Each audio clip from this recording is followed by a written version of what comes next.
Hello everyone. Today we are going to be presenting unit number 1 of data science, which is Introduction to Data Science. Now over to Rohini. Hello everyone, my name is Rohini Sawant and I am from IT department. In this presentation, we will discuss statistical inference, its types and importance of statistical inference in machine learning. In this presentation, we will see descriptive statistics, inferential statistics, types of statistical inference and importance of statistical inference in machine learning. So, first let's understand what statistics is and how it's going to work with data analysis. Statistics can be a powerful tool when performing the art of data science. We can say that it is the use of mathematics to perform technical analysis of data. There are two main statistical methods used in data analysis: descriptive statistics and inferential statistics. In descriptive statistics, we can describe, summarize, and present the data either through the numerical calculations or graphs or tables. Descriptive statistics is normally used to determine if the sample is normally distributed or not. Descriptive statistics works in two ways: measures of central tendency, that is mean, median, and mode, and measure of dispersion or variation, that is variance of standard deviation. Next is inferential statistics. In contrast with descriptive statistics, rather than having access to the whole population, we often have a limited number of data. Inferential statistics uses a random sample of data taken from a population and makes inferences about the population. Inferences actually means to draw conclusions based on the facts. Here we can see the diagram of process of statistical inference. Occasionally, it is too difficult to gather all the data of a population. Consequently, the data scientists prepare their sample set from the population. For instance, the parameter that data scientists want to learn about would be the mean or variance of the population. They extract the sample from the population and they can then perform statistical analysis to estimate the population parameter. Sometimes they check whether the parameter meets a specific value which is believed to be true. Moving to the next slide, the statistical inference is basically the process of analyzing the result and making conclusions from data object to random variation. Statistical inference deals with two classes of situations: hypothesis testing and estimation, where hypothesis testing means to test some hypothesis about a parent population from which the sample is drawn, and an estimation is represented using statistics obtained from a sample as an estimation of unknown parameters of the population from which the sample is drawn. Types of statistical inference. There are different types of statistical inference that are extensively used for making conclusions. They are: one sample hypothesis testing. It is used to determine whether an unknown population mean is different from a specific value. Next is confidence interval, which is the probability that a population parameter will fall between a set of values for a certain proportion of times. Pearson correlation coefficient is the test statistics that measures the statistics of a relationship or association between two continuous variables of interest because it is based on the method of covariance. It gives the information about the magnitude of the association or correlation as well as the direction of the relationship. In bivariate regression, it involves analyzing two variables to establish the strength of the relationship between them. The two variables are frequently denoted as x and y, with one being independent variable and other is dependent variable. Next type is multivariate regression. It is an extension of multiple regression with one dependent variable and multiple independent variables. Based on the number of independent variables, we try to predict the output. Now, chi-square statistics and contingency table. Here we have chi-square test for independent square statistics. It compares two variables in contingency table to see if they are related. Similarly, it tests to see whether distribution of categorical variables differs from each other. Finally, we have ANOVA or t-test. An ANOVA test is a way to find out if survey or experiment results are significant. They help us to figure out if we need to reject the null hypothesis or to accept the alternate hypothesis. Basically, we are testing groups to see if there is a difference between them. Now, let's see how statistical inference is important in machine learning on the next slide. Inferential statistics is important to examine the data properly. To make an accurate conclusion, proper data analysis is important to interpret the research results. It is majorly used in the future prediction for various observations in different fields. It helps to make inference about the data.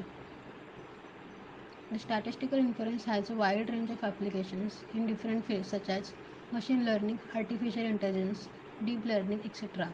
First MCQ is, what is the purpose of multiple testing in statistical inference? And the options are minimize errors, minimize false positives, minimize false negatives, and all of the mentioned. And the correct option is option D, that is all of the mentioned. A false positive is an error in some evaluation process in which a condition tested for is mistakenly found to have been detected. Second MCQs, which of the following testing is concerned with making decisions using data? And the options are probability, hypothesis, causal, and none of them mentioned. And the correct option is option B, that is hypothesis. Hypothesis testing is a statistical method that is used in making statistical decisions using experimental data. Hypothesis testing is basically an assumption that we make about the population parameter. The third MCQ, statistical inference deals with which of the following class or classes of situation? And the options are hypothesis, estimation, both A and B, and none of the above. And the correct option is option C, that is both A and B, that is hypothesis and estimation. Statistical inference deals with two classes of situations, hypothesis testing and estimation, where hypothesis testing means to test some hypothesis about a parent population from which the sample is drawn, and an estimation is represented using statistics obtained from sample as an estimation of unknown parameters of the population from which the sample is drawn.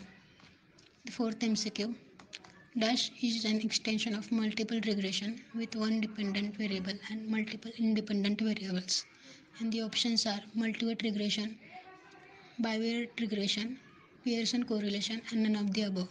The correct option is option A, that is multivariate regression. Multivariate regression is an extension of multiple regression with one dependent variable and multiple independent variables. Based on the number of independent variables, we try to predict the output. The fifth MCQ, which of the following is based on the method of covariance and is best method for measuring the association between two variables? And the options are multivariate regression, chi-square statistics, Pearson correlation, and bivariate regression. So the correct option is Pearson correlation.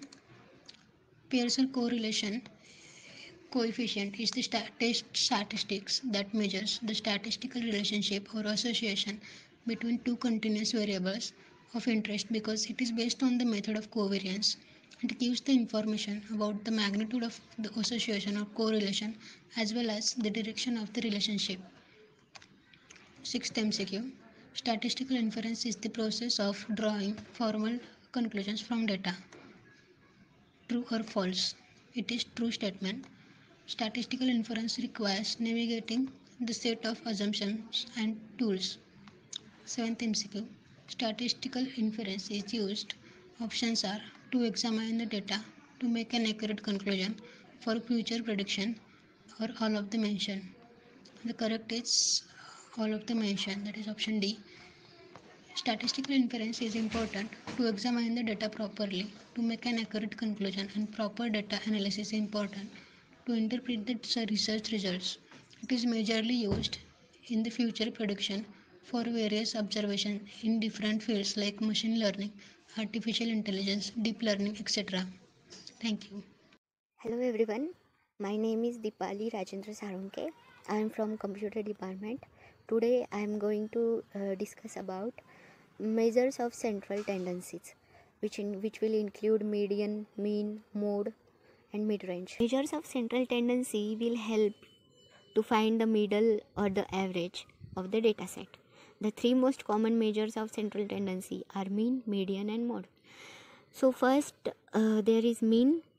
So the arithmetic mean of the dataset is the sum of all values divided by the total number of values. It is the most commonly used measures of central tendency because all values are used in calculations.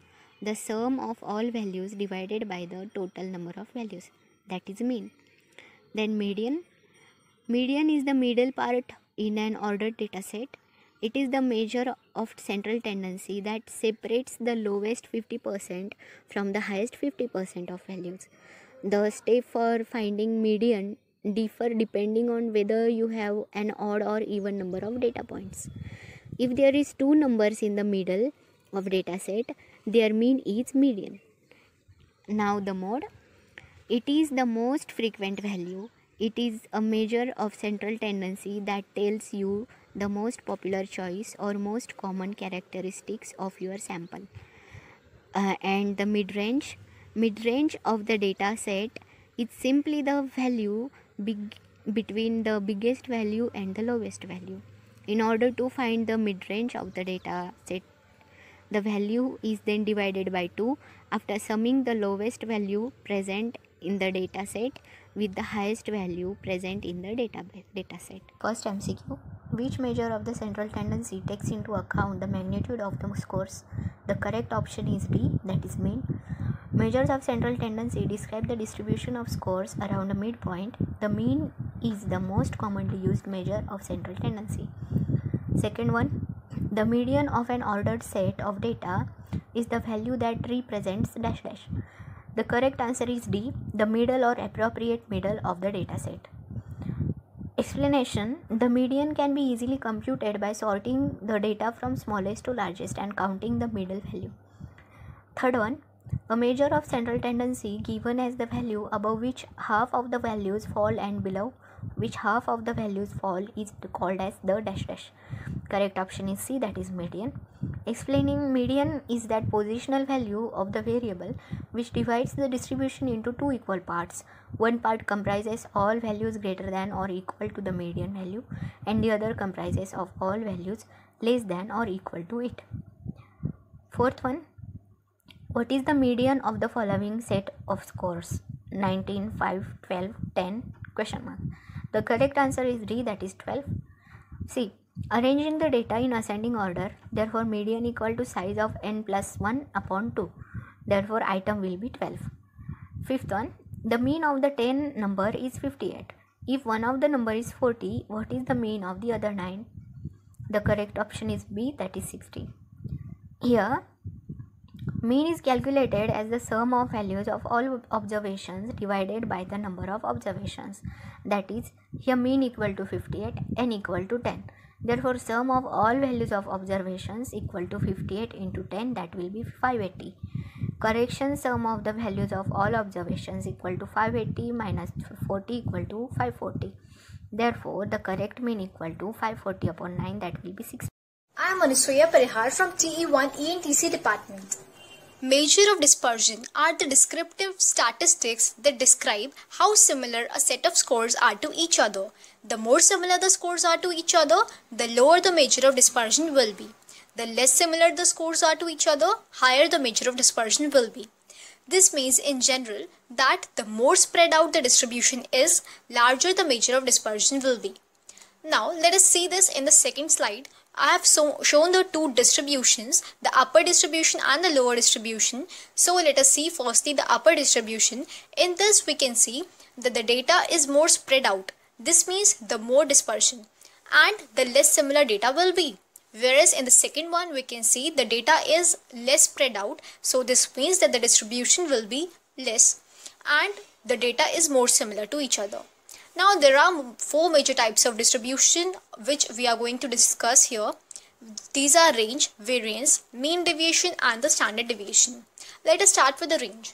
The range is defined as the difference between the largest score and the smallest score in the set of data. For example, I have shown the set of data here 4, 8, 1, 6, 6, 2, 9, 3, 6, 9. So here the XL means the largest score is 9 and the smallest score 1. So the range will be 9 minus 1, that is XL minus XS, that is 9 minus 1 equals to 8. So the range for the given data is 8. Now let us see what is variance. Variance is defined as the average of square deviation. Sigma square equals to summation x minus mu whole square by n. Variance is the mean of the square deviation scores. Larger the variances, more the square deviates on an average away from mean. Smaller the variances, less the square deviates on an average from the mean. Now let us see what is standard deviation. When the deviate scores are squared in the variance, their units of measure is squared as well. For example, like if we're measuring the people's weight and it is measured in pounds, so the variance of the weights will be expressed in pounds squared. Since the squared units are often awkward to deal with, so we are using the square root of the variance, which is standard deviation. Hence, the formula for standard deviation is root of variance. So, variance is the square of standard deviation. Now, I have shown the notations in the next slide. These are notations for mean, variance and standard deviation for population parameter and sample statistics. Now, mean for population parameter is mu and sample statistics it is denoted as x bar. Variance sigma square and s square. Standard deviation as sigma and s. Now, let us see, these are the formula for range, standard deviation as sample, standard deviation as population, variance in sample. These are the formulas which will be requiring at the time of solving the numericals, which we'll see in MCQs. Next slide is mean deviation. Now what is mean deviation? Mean deviation is also known as the average deviation. In the case, deviation from any average, especially the mean, median or mode is considered. While we are taking the deviation, we have to ignore the negative terms and only consider the positive terms. The formula for mean deviation is given as follows. Mean deviation taken from mean is summation d by n. Mean deviation taken from median is summation m by n. And mean deviation taken from mode is summation z by n. We will be requiring this at the time of numericals. So these are very important formulas. Now let us begin with the MCQs. First question is, statistically the spread or scatterness of observation in a data is called? Answer is option B, dispersion. As we know that dispersion is the extent to which the distribution is stretched or squeezed. And it is also called as variability, scatter or spread. So answer is dispersion. And the common measures of dispersion are standard deviation, variance, range and mean deviation. Next question, what is the mean deviation of the mean for the following data? 117, 156, 206, 198, 223. Now for this we have to solve. Firstly, we need to find the mean of given values. The mean of the given values is sum of all the values divided by the total number of observation, which is 180. Now the given values are xi. Now we will find xi minus mean. Then next step is mean deviation is 1 by n. N are the number of observation multiplied by summation of I equal to 1 to 5 xi minus mean. Now we'll put the values 1 by 5 into sum of all the values of xi minus mean. So we get the result as 0. So 1 by 5 into 0 is 0. Therefore the answer is option A, which is 0. Third question. The table below gives us the marks obtained by 10 students in statistics. Calculate the standard deviation. Now the students are given from 1 to 10 and there are respectively marks given for each student. Now we have to find the mean firstly. So mean will be sum of all observation divided by total number of observation, which comes out to be 52.6. Now we will find standard deviation. The formula for standard deviation is under root of 1 by 10. 10 is the total number of observation multiplied by summation of I equal to 10 xi minus mean raised to 2. So we will put the given value in the formula and then we will get the answer as 13.26. Now the next question. The numerical value of the standard deviation can never be. Answer is negative, because as it is calculated from the sum of square deviations, so it can never be negative. Fifth question, standard deviation is also called as, so other name of standard deviation is root mean square deviation, and standard deviation is the square root of variance. What would happen to the variance of a data if we multiply each observation by 5? Now for this, the formula is that variance of ax is a square into variance of x. So here a is 5. Now we will do 5 square, that is 25. So 25 into variance of x. So therefore the answer is option B, that variance is increased by 25. My name is Ishika Bagadi. I am from ANTC department E1. So my topic is hypothesis testing, which is one of the type of statistical inference. Statistical inference help you to make predictions about the data. Inference means making inference about something. Statistical inference means making inference about the population. So let's start. In hypothesis testing, we begin with the claim about the population and we check whether or not the data obtained from the sample provide evidence against this claim. As we see the pictorial presentation, there is population, and through the entire population we take few samples, and by applying some test statistic to the sample, we check whether the assumption is true or false. This is what the hypothesis testing is. Next is, what is hypothesis? Hypothesis is an assumption, an idea or suggestion made strictly for the objective of being tested. For example, the hospital administrator may want to test the hypothesis that an average length of stay of patients admitted to the hospital in 5 days. At last, we make the decision whether the claim is true or false. So, hypothesis testing is also referred as statistical decision making, and it was introduced by J. Inman and E. S. Poisson. Terminology used for hypothesis testing: null hypothesis. According to the Professor Ronald Fisher, null hypothesis is a hypothesis which is tested for possible rejection under the assumption that is true, and it is denoted by H0. Suppose for the calculating population mean, the specified value is 30. So null hypothesis is mu equals to 30. An alternative hypothesis is a contradiction and it is opposite to null hypothesis. So for example, mu is not equals to 30. I hope it is clear. Now next is level of significance. In level of significance is used for to decide whether the null hypothesis is assumed to be accepted or rejected. Level of significance is usually employed in testing of hypotheses are 5% and 1%. Level of significance is always fixed in advance before collecting the sample information, and significance level is probability of type 1 error equals to alpha. Let's see what is type 1 and type 2 error. Type 1 error is a false positive conclusion, whereas type 2 error is false negative conclusion. And as said as earlier, probability of making type 1 error is significance level, whereas probability of type 2 is beta.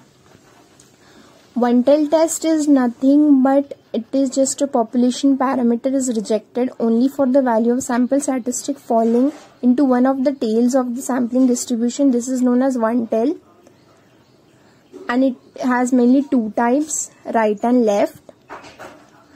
As you see in the graphs, if mu is greater than mu0, then it is right tail and the critical region lies entirely on the right side. And if mu is less than mu0, it is said to be left tail test, whereas critical region lies on the left side of the normal curve. Now we see what are the steps involved for testing hypothesis.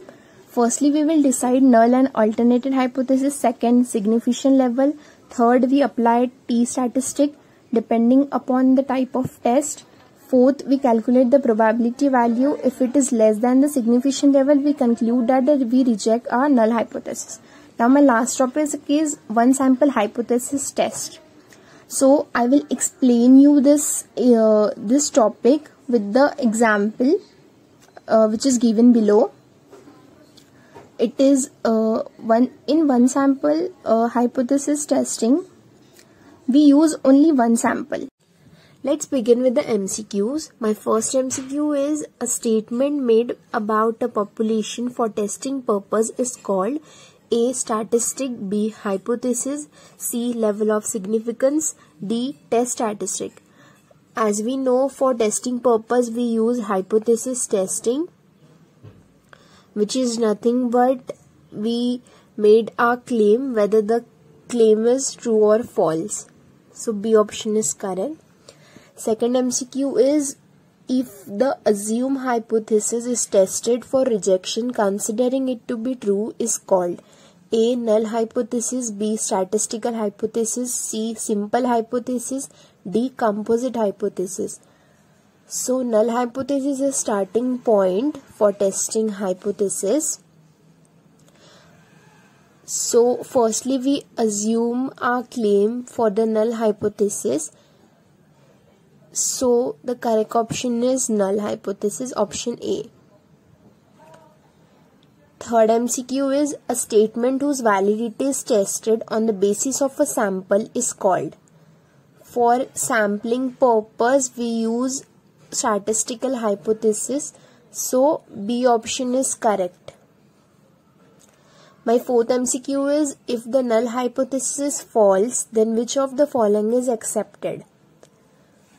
So null hypothesis is false. So as we know, alternative hypothesis is a contradiction of null hypothesis. It is totally opposite. As null hypothesis is false, then definitely we will go for alternative hypothesis. So D option is correct. Fifth MCQ is, the rejection probability of null hypothesis when it is true is called as. So level of significance means that we reject our null hypothesis on the basis of level of significance, as I earlier said in the definition. So option B is correct. Sixth MCQ is, which of the following is defined as a rule or formula to test a null hypothesis? Hope you remember the example of duck we have seen in the one sample hypothesis test.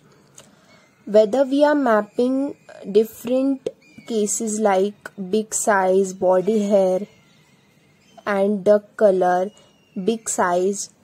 So mapping in various cases, it is called as test statistic, and through the test statistic we test whether our assumption is true or false.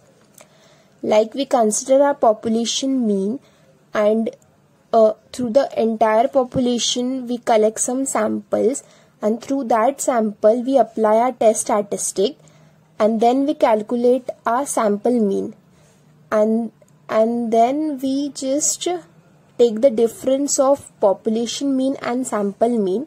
If the both differences are like huge difference, so we assume that our claim is false, and if it is relevant we assume that it is true. So first option is correct, that is test statistic A. And the last MCQ is, the range of level of significance lies between. As I earlier said in the PPT, it is always 5% and 1%. So it is always lie between 0 and 1. So option D is correct. Thank you. Ms. Rituja Rathore from ANTC department. So my topic is chi-square test, t-test, ANOVA and ANCOVA. So let's begin with chi-square test. This test is nothing but an alternative test which is used to find the significance of difference in two or more than two proportions. There are two types of chi-square tests. First, goodness or fit test, and second, for independence. Moving forward with the chi-square formula. Chi-square formula is chi-square equal to summation of O minus E whole square upon E, where summation is nothing but the sum up and O is the observed value, that is the actual value. E is the expected value. Chi-square distribution. It is a special case of gamma distribution where n degree of freedom is equal to the gamma distribution with A equal to n by 2 and B equal to 0.5. Moving forward with t-test. Now before that we should know that why we are learning t-test, ANOVA and ANCOVA. We will go with a small example. As you all know that while solving any problem, we first research a problem and then we review the literature. Now, while reviewing the literature, we either come with formulating hypothesis or no hypothesis, right? So it depends. So when we When we consider that our problem is having hypothesis, then we again come under the two condition, that is the relation between variable or the difference between variable. So if we find the difference in our research, then we come under this all the tests, that is t-test, ANOVA and ANCOVA. Now moving forward, that what is actually the t-test is.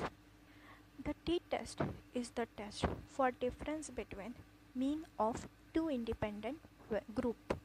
Here mean is not meaning wala, okay. Mean is of average tendency, like mean, medium, mode. So this mean is used in this definition. Now as I said, t-test is a difference between mean of two group. Now that group will have one independent variable and one dependent variable. As we know that in research we do testing on a basis of variable, right? So we get confused when we deal with a dependent and with the number of dependent and independent variable. So you should know that while using t-test, there is one independent variable and one dependent variable only. So moving forward with the t-test formula, we will take formula of two sample t-test. Okay, so the formula will be t equal to x1 minus x2 upon under root of s square 1 upon n1 plus 1 upon n2, where t is the t value, x and x2 are the mean of two groups being compared, s2 is the folded standard error of two groups, and n1 and n2 are the number of observation in each group. Coming to the next topic, ANOVA. What is ANOVA?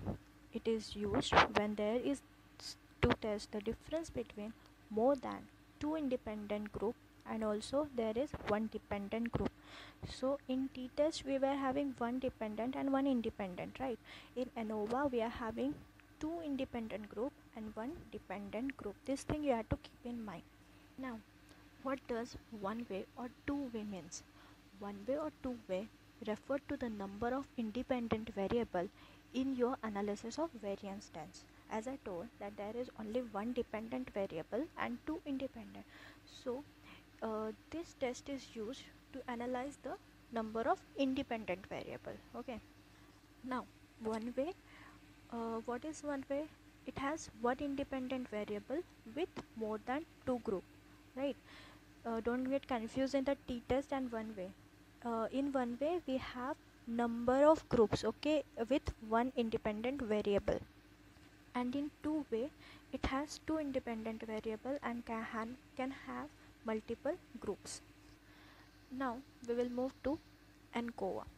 ANCOVA is a technique that removes the impact of one or more than metric scale undesirable variable from dependent variable before undertaking research, as ANOVA is having one dependent variable with covariant.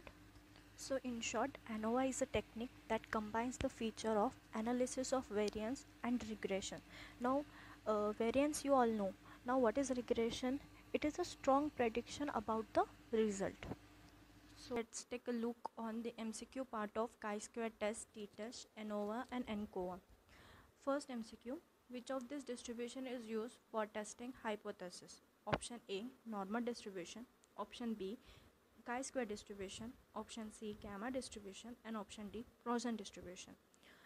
As testing hypothesis is an act in statistics whereby an analyst takes an assumption regarding a population parameter.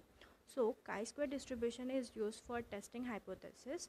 The value of chi-square, that is x square, decides whether the hypothesis is expected or not. So option B is correct.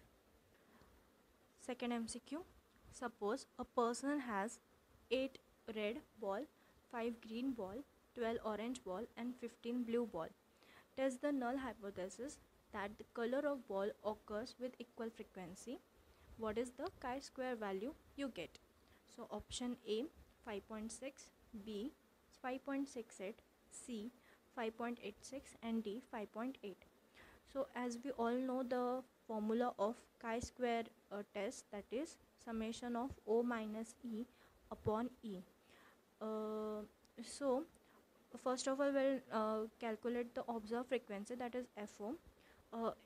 8 plus 5 plus 12 plus 15 divided by 4 is equal to 10. So we'll put the value in the chi-square formula, that is summation of O minus E whole square upon E. Then we will get the final answer, that is 5.8. So option D is correct. Moving forward with third MCQ. A bag contains 80 chocolates. This bag has 4 different color of chocolate in it. If all the 4 color of chocolates were equally likely to be put in a bag, what would be the expected number of chocolate for each color? Option A 12, B 11, C 20 and D 9. So the total number of chocolate in a bag is 80, so n equal to 80, and there are 4 different color of chocolate. So we will take 1/4 of chocolate, so R equal to 1/4. Now the expected frequency formula is n into R. So 1/4 into R, that is 1/4 into 80 is equal to 20. So answer is C, 20. Fourth MCQ. Which chi-square distribution look the most like a normal distribution? A chi-square distribution with 4 degree of freedom, a chi-square distribution with 5 degree of freedom, chi-square distribution with 6 degree of freedom, and chi-square distribution with 16 degree of freedom. So the number of freedom in chi-square increase its tendency to correspond to the normal distribution. So the maximum number of degree of freedom is 16 in a given option. So option D is correct, the chi-square distribution with 16 degree of freedom. Fifth MCQ. A t-test is a significant test that assesses option A, the mean of 2 independent group, B, the median of 2 dependent group, C, the mode of 2 independent variable, and D, the standard deviation of 3 independent variable. So option A is correct, the mean of 2 independent group. Now moving with the sixth MCQ. In an ANOVA, a mean square is obtained by option A, dividing the sum of square by its degree of freedom, dividing the F statistic by the p-value, dividing the sum of square by the number of participants, that is n, and dividing the F statistic by the standard error. So option A is correct, dividing the sum of square by its degree of freedom, as in ANOVA the mean square are used to determine whether the factors are significant. So the treatment mean square is obtained by dividing the treatment sum of square by the degree of freedom. So the treatment means the square represent the variation between the sample means. Thank you. My name is Anupriya Kumari from TE1 E&S department. The first topic is Pearson correlation. We already know about correlation, that is, it is used to find relationship between two variables. Pearson correlation coefficient calculate the effect of change in one variable when the other variable changes. A Pearson correlation is a number between -1 and 1 that indicates to which extent two variables are linearly related. It also indicates the strength, which means it gives us exact measure of degree of correlation between two variables, and it also indicates direction of correlation, which means it provides the information whether the correlation is positive or negative. When the correlation coefficient is 1, then it is positive correlation, which means one variable increases, then other variable also increases. And if correlation coefficient is -1, then it is a negative correlation, which means one variable increases, then other variable decreases, or vice versa. And if correlation coefficient is 0, then no relation between the variables. Now, moving to next topic, that is bivariate regression. We know that regression is relation between dependent and independent variable. And bivariate regression state that when the data set contains two variables and researchers aim to undertake comparison between two data sets, that is one independent and one dependent variable, then bivariate is the right type of analysis. In this, we are dealing with only two variables. We can't take more than two variables in bivariate regression. In this graph, we have two parameters, which is BMI and total cholesterol. So, we can apply bivariate analysis because of two variables. It is showing positive correlation because as the total cholesterol increases, then BMI also increases. Some of the technique is there to conduct bivariate analysis, which is regression analysis and correlation analysis. First is regression analysis. It gives the equation for a line or a curve. It also helps to find the correlation coefficient. The second one is correlation coefficient. When the correlation coefficient is 0, then this means that variables are not related. If the correlation coefficient is positive or negative, then this means that variables are perfectly correlated. So, this is how the bivariate analysis is carried out. Now, coming to example of bivariate analysis. In this example, we have two parameters, age and blood pressure, and we have 10 employees aged 30 to 55 years. Here, we are using bivariate regression because of two variables. It is showing positive relation between age and blood pressure. Bivariate data is most often displayed using a scatter plot. The line that we are seeing in the graph is called line of best fit. It aims to answer the question whether these two variables correlates. It also illustrates the strength of the relation. So, if we have two variables, then bivariate is the right type of analysis technique. Now, moving to next slide, which is multivariate regression. Multivariate regression is a method used to measure the degree at which more than one independent variable and more than one dependent variables are linearly related. Multivariate regression is a simple extension of multiple regression. So, the main difference between multivariate and multiple regression is that multiple regression deals with one dependent variable and more than one independent variable, and in multivariate, it deals with more than one dependent and independent variable. To understand, we'll take one example of multivariate regression. If e-commerce company has collected the data of its customer such as age, purchase history of a customer and gender, then the company wants to find the relation between these different dependent and independent variables. Here, in this situation, there is more than one variable. Some are dependent and some are independent. So, single regression is not enough to analyze. That's why we'll use multivariate regression. Moving to next slide, here we have some steps to follow for multivariate regression analysis. First one is feature selection. Selection of feature is an important step in multivariate regression. Feature selection, also known as variable selection, it becomes important for us to pick significant variables for better modeling building.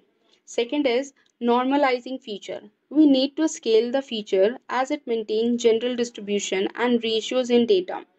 This will lead to an efficient analysis. The value of each feature can also be changed. Third is select loss function and hypothesis. The loss function predicts whenever there is an error. That is, when the hypothesis prediction deviates from the actual value. Here, the hypothesis is the predicted value from the variable. Fourth is select hypothesis parameter. It needs to be set in such a way that it reduces the loss function and predicts well. Fifth is minimize the loss function. It needs to be minimized by using a loss minimization algorithm on dataset, which will help in adjusting hypothesis parameter. The last one is test the hypothesis function. The hypothesis function need to be checked on as well as it is predicted value. Once it is done, it has to be tested on the test data. That's all from my side. Thank you. Coming to MCQ. The first question is, which of the following is not an assumption for the Pearson correlation analysis? And the correct answer is monotonic relationship. Because monotonic relationship says that as the value of one variable increases, the other will also increase, or the value of one variable increases, the other value will decrease. That's why a monotonic relationship is not an assumption, because if a scatter plot shows that the relationship between your two variables looks monotonic, you would run a Pearson correlation, because this will then measure the strength and the direction of the monotonic relationship. That's why the correct option is monotonic relationship. The second question is, the Pearson correlation coefficient can take a range of value from. So the correct option is A. R is greater than or equals to -1 and 1. And Pearson correlation coefficient is denoted by R, and it can take value between -1 to 1. Where -1 is a perfect negative correlation, 0 is no correlation, and 1 is a perfect positive correlation. That's why option A is correct. Moving to third question, if the Pearson product movement coefficient shows 0 value, this definitely means that there is no relationship between the two variables, and the correct answer is false. We already know that Pearson correlation coefficient was designed just for the linear relationship. Technically, if we get a low value or a 0 value, it does not mean that there is no relationship. It just means that there is no linear relationship. Moving to fourth question, multiple linear regression is a type of statistical analysis, and the correct answer is multivariate. We know that multivariate is an extension of multiple linear regression, and multivariate regression is a technique that estimates a single regression model with more than one outcome variable. That's why the correct answer is multivariate.